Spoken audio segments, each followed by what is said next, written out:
Reggae Just Extra with Ras Dennis. He is known for songs like World on Music, Reggae music on ya, eh. Jah Never Fail I Yet, Jah never feel I yet. Jah never feel I yet. Hail Me Idrin, Heal me hygiene, look me hygiene. Come take a sup of me chalwa. Here Comes the Hotstepper, Come the Hotstepper. I'm the lyrical gangster. Big up the crew in the area. and General. When we go for jump, we drop the crucial. We reggae general. This person is no other than Kamoze. It might interest you to know that a New York journalist once asked him about his newfound crossover success, and he simply replied, "Crossover, crossover to where? I was standing right here all the time. Lots of awards and no rewards." On hearing how much money Kamoze was asking, Tommy Mottola, head of Columbia Records, shouted, "Does he think he is Bob Marley?" Kamoze was furious and he said, "Nah, I am not Bob Marley. You all kill him already. You can't try that with me." In the ensuing war of words, it was clear he wouldn't be signed by Columbia Records.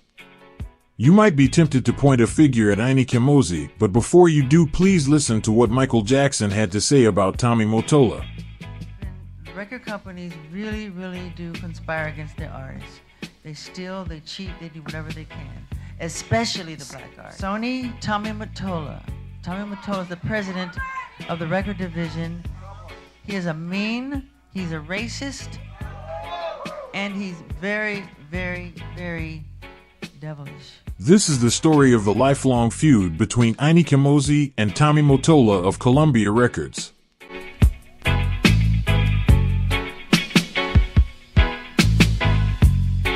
Pencil thin, disentangled, 6-foot vegetarian, those were the words used to describe Kamoze in the liner notes for his debut album. Born Cecil Campbell on October 9, 1957 in St. Mary, Jamaica, to a tough police superintendent dubbed the Scorpion and a factory worker mother. His mother, in a fit of anger over not hearing from his father, placed the infant in a cardboard box and left him at the gate of another female acquaintance of his dad in a Kingston ghetto called Jonestown. The woman, Miss Ite, still claims him as her little son. As a young boy, Kamoze was sent to live with his grandfather, where he showed great promise and was touted to become the doctor of the family. However, this was not to be, as he copped out of high school and hitchhiked his way to Kingston and turned to hustling in the Bond Street area. Kamoze's friend, Tallis, recounts one Sunday evening, Nika, as they nicknamed Kamoze, and 2 other youth stand up on the corner at Charles and Bond Street, when all of a sudden some police jump out of them Jeep. One of them say, "Where you live?" Nika point up the street and say up there saw, but that time him never live nowhere. Him used to sleep on top of that shop there, pointing to a flat roofed structure on the corner. The cops say, "Run." Till this day, I don't know why they tell him to run, but as soon as he turned, gunshots bark and the 2 other men them dead. The same scenario that claimed the life of Sprague Benz's son. This is Reggae Just Extra, your #1 entertainment channel. Kamoze moved to the politically charged Spanish Town area and took to the Rastafarian way of life. Years later, he would point to this as what saved him, after asking an acquaintance from his old neighborhood for 7 youths he ran with and learned that 6 of them had met violent deaths. Every Friday evening, Kamoze would visit the home of reggae icon Jimmy Cliff to eat Ital food and talk about music. On one of these occasions, Kamoze was telling his friend, Newton Merritt, Cliff's nephew, that he was giving up this music thing because it wasn't working for him. Kamoze by this time had done 3 moderately successful singles on the Mogo Naba label. Only one radio personality would give him any airplay, Dermot Hussey. He had 6 songs recorded at the Channel 1 studio in 1 hour, became major hits, and resulted in one of the biggest selling reggae albums of the time, self-titled /Island label. But he was still broke. In a conversation with Jimmy Cliff, Kamoze asks, "How come my song's so popular and me don't have no money?" Cliff grinned and said, "It happened to me too, man. Happened to me too." His association with Sly and Robbie yielded 2 more albums on Island, but by then Kamoze was unhappy with the direction of the synthesizer-based music, so he brought in former Bob Marley and the Wailers keyboard player Tyrone Downey and formed the 1-2 Crew. Together they recorded the popular Shocking Out album, RAS Records / Greensleeves. The hit single Hole in the Pumpkin was banned by the local radio and TV networks for its political overtones. Political thugs would routinely turn up at his gate.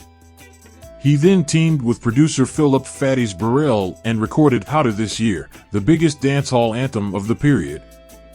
In 1991, Ini Kamoze vanished from the music scene amid rumors of incarceration. He declined to comment on this period when asked on several occasions.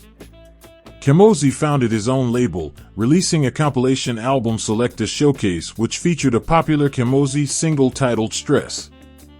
For years later he released his next album, 16 Vibes of Ini Kamoze.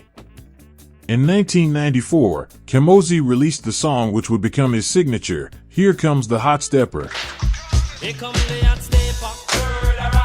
Adopting another nickname from the song title, Kamoze would become known as the Hotstepper, from the patois for a man on the run from the law. The song was originally recorded with Philip Fatties Burrell and later remixed by Salam Remy, and initially featured on a reggae music compilation Stir It Up, released on the Epic label. Here Comes the Hotstepper was not an entirely new composition, having roots in the song Land of 1000 Dances, which was a #1 R&B hit for Wilson Pickett in 1966 and was first recorded by Chris Kenner in 1962 and reprised in 1963 by Fats Domino. The remixed version of the track also incorporates the bass line from Tana Gardner's 1981 single Heartbeat. The song appeared on the soundtrack to the fashion industry satire feature film Pret-a-Porter. Here Comes the Hotstepper remains Kamoze's only U.S. #1 hit. The success of the single sparked an intense bidding war with several major labels hoping to sign him. All the same labels who passed on him before were now clamoring for him. Columbia, meanwhile, had included Here Comes the Hotstepper in the star-studded soundtrack for Robert Altman's Pret-a-Porter, Ready to Wear film, extending the chart life of the song, as did the Phillies baseball team, making it their unofficial anthem. This was truly hot property. Kamoze reportedly inked a multi-album deal with Elektra Entertainment's East West Records, and as soon as the ink dried, the Hotstepper and the Salam Remy camp were feuding. According to Merritt, "We wanted to pay them to do the tracks, but they didn't want that. They wanted to have all the money and pay us." Columbia refused to give Kamoze the rights to use Here Comes the Hotstepper on his new CD, and scrambled to acquire his old tapes for an album which they called Here Comes the Hotstepper and released it at the same time East West dropped the Lyrical Gangsters CD. To make matters worse, Kamoze had developed a reputation of being hard to deal with, and some influential people weren't showing him the love. When Columbia sent him platinum plaques for Here Comes the Hotstepper, he sent them back faster than they came. Similar to what Sizzla did to DJ Khaled.